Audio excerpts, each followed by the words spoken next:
నమస్కారం. సిక్కలో హృదయ స్పందన న్యూస్కి స్వాగతం. నేను మీ సంతోష్. ముందుగా ఈనాటి వార్తల్లోని వివరాలు ఇలా ఉన్నాయి.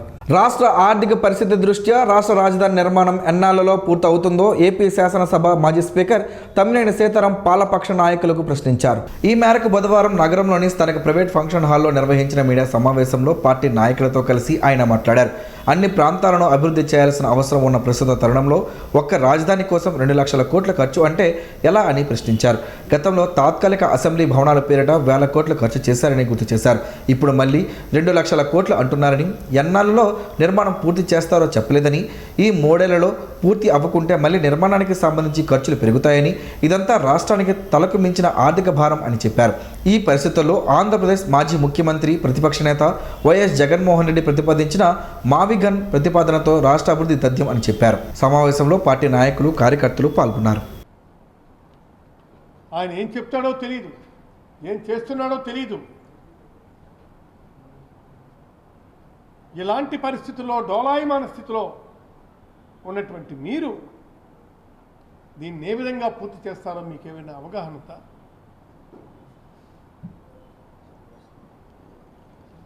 ప్రభుత్వం వచ్చి 22 నెలల్లో 3,55,000 రూపాయలు అప్పు తెచ్చారు. కోట్లు.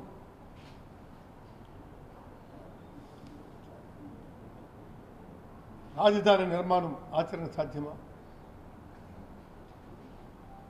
ఈ 2 లక్షల కోట్లు ఎక్కడి నుండి తెస్తాం? 2 లక్షల కోట్లు ఖర్చు అవుతుందంటున్నారు కదా, ఈ 2 లక్షల కోట్లు ఎక్కడి నుంచి తెస్తాం? అది చెప్పండి. పోనీ ఇదిగో ఫలానా దగ్గర నుంచి తెస్తున్నాం, మాకు ఈడు ఇస్తున్నాడు, మేము కడతాం, ఈ 2 లక్షలు ఖర్చు పెట్టి, ఈ 2 లక్షల కోట్లు ఖర్చు పెట్టి మేము కడతామని మీరు చెప్పచ్చు. కానీ ఎక్కడి నుంచి తెస్తాం? ఇవి కాకుండా పోలవరం ప్రాజెక్టు 2014-19 వరకు ఏటీఎంలా వాడుకున్నారని చెప్పి ఎవరన్నారు? స్వయంగా మోడీ గారు. మేమెవరో చెప్పింది కాదది, స్వయంగా మోడీ గారు అన్నటువంటి మాటలు. ఇప్పుడు అమరావతి కూడా ఏటీఎంలా వాడుకుంటున్నారు కదా.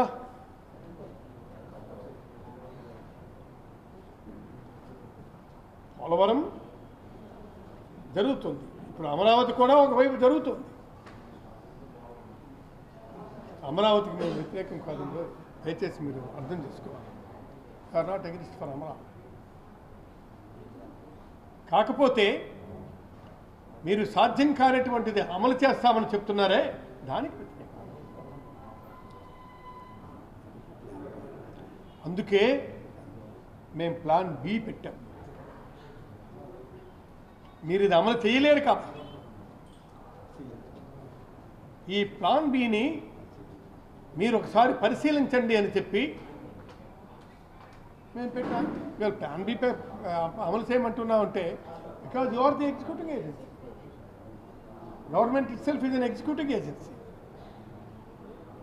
కాబట్టి executing agency has to come forward. You must study it. దాన్ని మీరు స్టడీ చేసి మీరు స్పష్టంగా ఒక నిర్ణయాధికారం చెప్పండి అనే మేము చెప్తున్నాం. అమరావతికి మేము కాదని జగన్ గారు ప్రకటించిన plan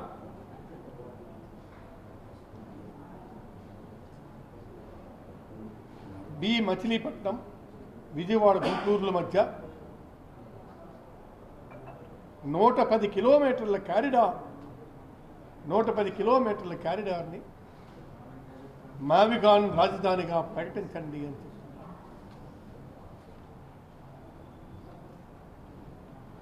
what is wrong in it? ఒక ప్రతిపక్ష నాయకుడిగా సజెషన్ చేశారు. మీరు ఆ సజెషన్ స్వీకరించి అమలు చేయండి. ఖచ్చితంగా ప్రపంచంలో నెంబర్ 1 రాజధాని అవుతుంది ఇది. మీకు అందులో అనుమానం ఏం పడక్కర్లేదు.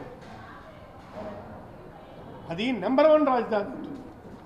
శ్రీకాకుళం జిల్లాలో జిల్లా ఎస్పీ కేవీ మహేశ్వర్ రెడ్డి ఆదేశాల మేరకు జిల్లాలోని హెల్మెట్ వినియోగంపై ప్రత్యేక డ్రైవ్ కొనసాగుతోంది.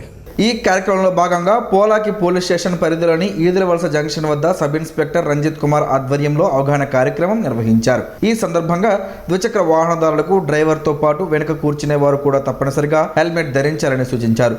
రోడ్డు ప్రమాదాల సమయంలో హెల్మెట్ ప్రాణాలను కాపాడగల ముఖ్యమైన భద్రతా సాధనమని వివరించారు.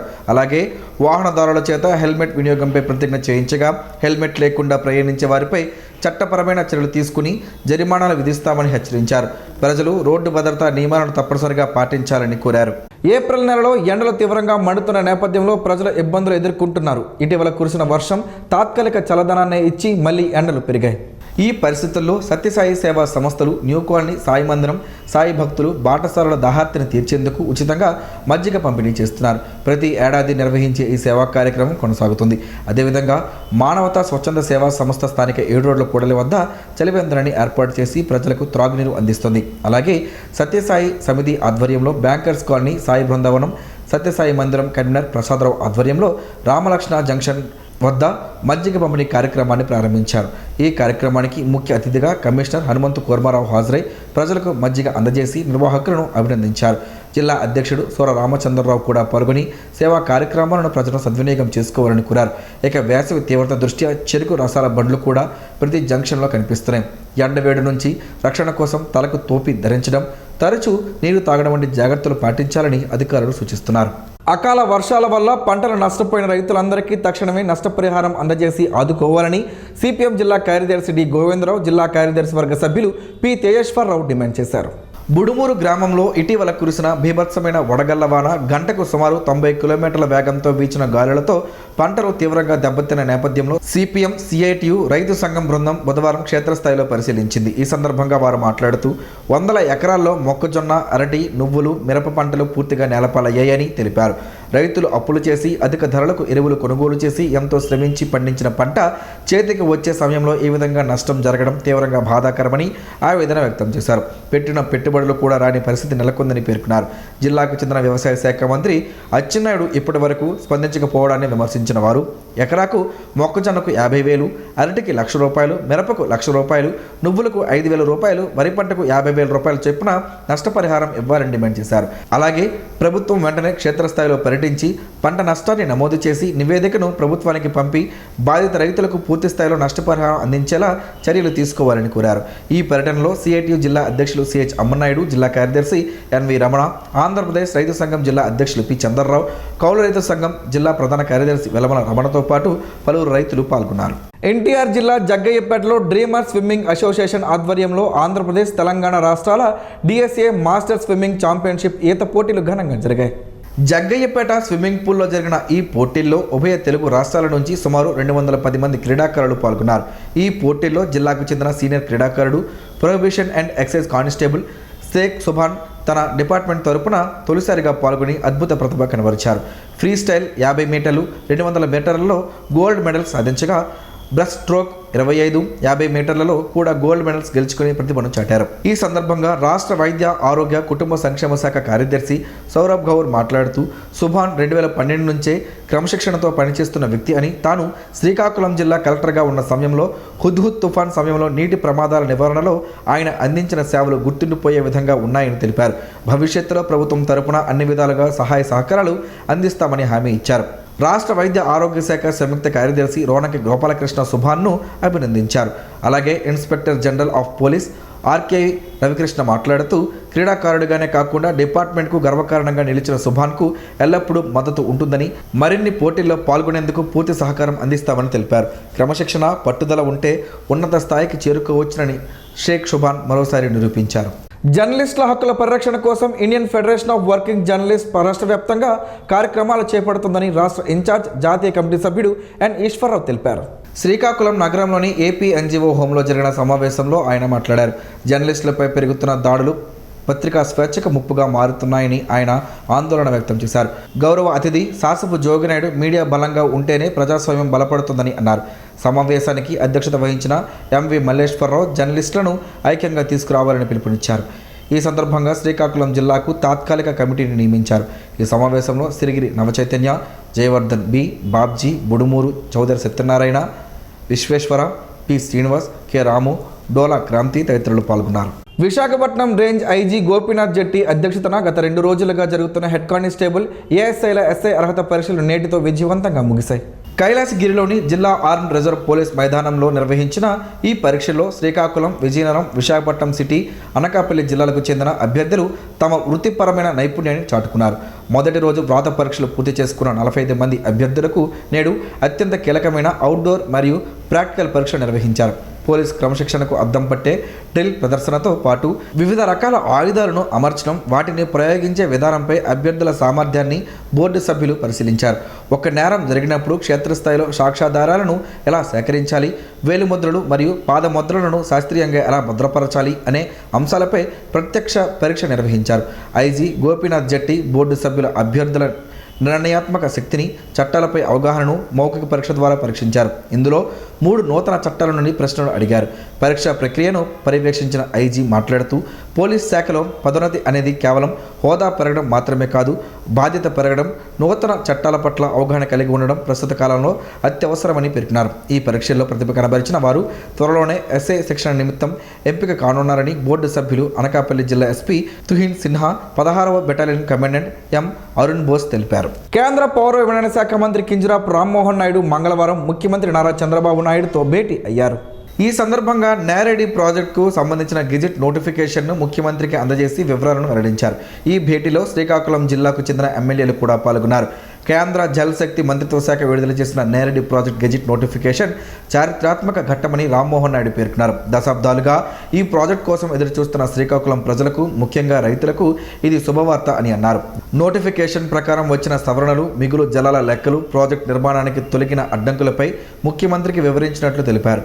నేరేడు ప్రాజెక్టును ప్రాధాన్యతగా తీసుకుని త్వరితగతిన పూర్తి చేసి ప్రజలకు ప్రయోజనాలు అందిస్తామని ముఖ్యమంత్రి హామీ ఇచ్చినట్లు తెలిపారు. ఈ ప్రాజెక్ట్ శ్రీకాకుళం జిల్లాలో సాగునీటి అభివృద్ధికి తోడ్పడడంతో పాటు రైతుల జీవనోపాధులను మెరుగుపరిచి ప్రాంతాన్ని సమృద్ధిగా మార్చే కీలక అడుగుగా నిలుస్తుందని రామ్మోహన్ నాయుడు స్పష్టం చేశారు. అమరావతిలో national fisheries development board NFDB ప్రాంతీయ కార్యాలయం ఏర్పాటు చేయడానికి కేంద్ర ప్రభుత్వం గ్రీన్ సిగ్నల్ ఇచ్చిందని రాష్ట్ర వ్యవసాయ శాఖ మంత్రి కింజరాపు అచ్చెన్నాయుడు తెలిపారు. సీఎం చంద్రబాబు నాయుడు కేంద్రానికి లేఖ రాయడంతో ఈ నిర్ణయం తీసుకున్నట్లు వెల్లడించారు. దేశంలో ప్రముఖ ఆక్వాకల్చర్ రాష్ట్రంగా ఉన్న ఆంధ్రప్రదేశ్లో పూర్తిస్థాయి ప్రాంతీయ కేంద్రం ఏర్పాటు చేయడానికి కేంద్రం సుముఖత వ్యక్తం చేసినట్లు తెలిపారు. ఈ కార్యాలయం కోసం అవసరమైన భూమి, మౌలిక సదుపాయాలను రాష్ట్ర ప్రభుత్వం అందించాలని కేంద్ర మత్స్యశాఖ మంత్రి రాజీవ్ రంజన్ సింగ్ సూచించినట్లు చెప్పారు.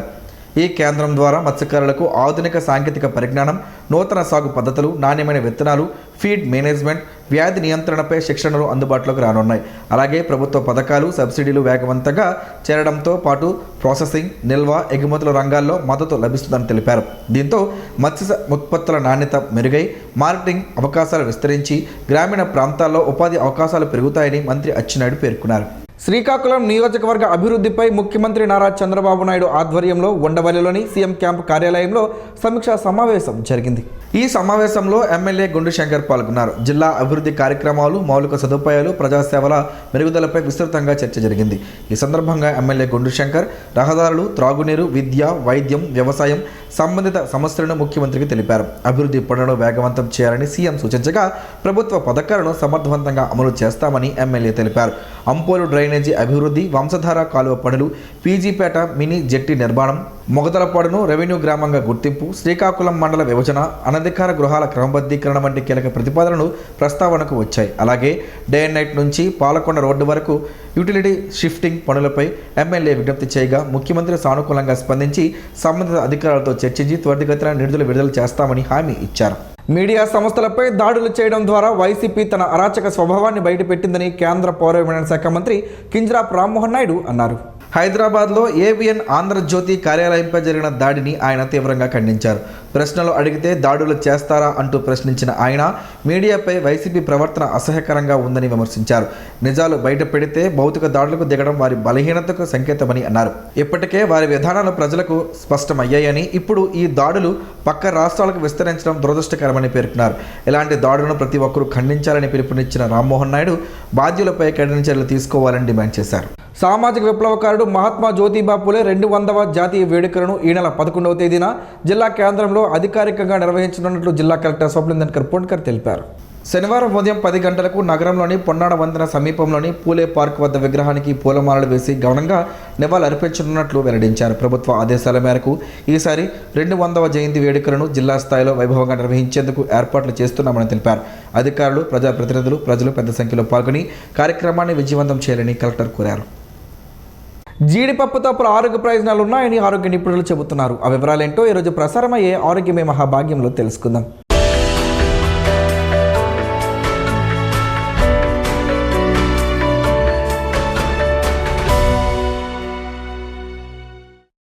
సాధారణంగా జీడిపప్పు తినడం వల్ల బరువు పెరుగుతారని, రోజు వాటిని తినడం చాలా ఆరోగ్యకరమైన అలవాటు కాదని అపోహ ఉంది. కానీ జీడిపప్పును రోజు మితంగా తీసుకోవడం వల్ల ఎన్నో అద్భుత ప్రయోజనాలు ఉన్నాయని ఆరోగ్య నిపుణులు చెబుతున్నారు. జీడిపప్పు చాలా భారతీయ స్వీట్లు, వాటి రుచిని మెరుగుపరచడానికి సాంప్రదాయక తయారీలో ఉపయోగించే ప్రధాన పదార్థాలలో ఒకటి. వివిధ పోషకాల శక్తి కేంద్రంగా జీడిపప్పు భారతదేశంలోనే జీడిపప్పులో ఉండే మెగ్నీషియం, కొవ్వు, కార్బోహైడ్రేట్లు జీవక్రియను నియంత్రించడంలో సహాయపడుతుంది. జీడిపప్పులోని ఒమేగా 3 ఫ్యాటీ యాసిడ్లు జీవక్రియను వేగవంతం చేయడంలో సహాయపడతాయి, క్రొవ్వును తొలగించడంలో సహాయపడతాయి. ఇది బరువు తగ్గడంలో ముఖ్యమైన పాత్ర పోషిస్తుంది. జీడిపప్పు ప్రోటీన్ సాపేక్షంగా మంచి మూలం కాబట్టి వాటిని ప్రతిరోజు సరైన మొత్తంలో తినడం వల్ల బరువు తగ్గడంలో మీకు సహాయపడుతుంది. జీడిపప్పులో సెలీనియం పుష్కలంగా ఉంటుంది. ఇది విటమిన్ ఈతో పాటు యాంటీ ఆక్సిడెంట్గా పనిచేస్తుంది. అంతేకాకుండా జీడిపప్పులో ఉండే కాపర్ యాంటీ ఆక్సిడెంట్లు చర్మం కాంతివంతంగా తయారవుతాయి. జీడిపప్పు గింజల నుండి తయారైన జీడిపప్పు నూనెలో selenium, zinc, magnesium, iron, phosphorus పుష్కలంగా ఉంటాయి. ఇది చర్మం ఆరోగ్యంగా ఉండడానికి, ముడతలు లేకుండా ఉండడానికి సహాయపడుతుంది. జీడిపప్పులో లుటెయిన్, ఇతర ముఖ్యమైన యాంటీ ఆక్సిడెంట్లు పుష్కలంగా ఉంటాయి. ఇవి మన కళ్ళకు హాని కలగకుండా కాపాడతాయి. ఆరోగ్యవంతమైన కంటి చూపును నిర్ధారించడానికి వృద్ధులు ప్రతిరోజు అవసరమైన మొత్తంలో జీడిపప్పును తీసుకోవడం ద్వారా అంధత్వ ప్రమాదాన్ని తగ్గించవచ్చు, కంటి శుక్లం నివారించవచ్చు. అలాగే జీడిపప్పులో ఉండే జియాక్సిందిన్ అనే యాంటీ ఆక్సిడెంట్ కళ్ళలోని మాక్యులా దెబ్బతినకుండా కాపాడుతుంది. జీడిపప్పులో ఉండే మెగ్నీషియం రక్తనాళాలను సదరించడంలో పాటు మైగ్రేన్ల ఫ్రీక్వెన్సీ తీవ్రతను తగ్గించడంలో బాగా సహాయపడుతుంది. శరీరంలో క్యాన్సర్ కణాలను పెరుగుదలను నివారించడంలో ఇది ముఖ్యమైన పాత్ర పోషిస్తుంది.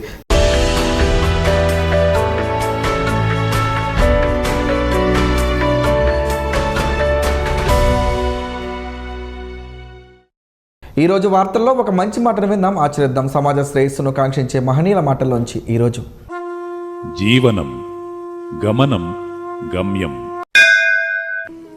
ఋషి చింతన. నిజం నీ జీవితానికి సంబంధించింది, అబద్ధం అందరి బ్రతుకులకు సంబంధించింది, సత్యం నీ సమాజ లోక మనుగడకు సంబంధించింది. కాలమనే కర్షకుడు ఎప్పుడో ఒకప్పుడు ఈ లోకాన్ని ఉతికి ఆరేస్తాడు. అదే నూతన సృష్టి. ఓం శ్రీ గాయత్ర్యై నమః. స్పందన ప్రేక్షకుల కోసం స్పందన న్యూస్ని ఇప్పుడు యూట్యూబ్లో అందుబాటులో ఉంచడమైంది. SDV స్పేస్ స్పందన అని టైప్ చేసి వీక్షకులు తమ అనుకూలమైన సమయంలో న్యూస్ని వీక్షించగలరు. ఈ వార్తలు ఇంతటితో సమాప్తం. మరలా ప్రసారం అయ్యే స్పందన న్యూస్లో కలుసుకుందాం. అంతవరకు సెలవు. నమస్కారం. మీ మాటే మా బాట.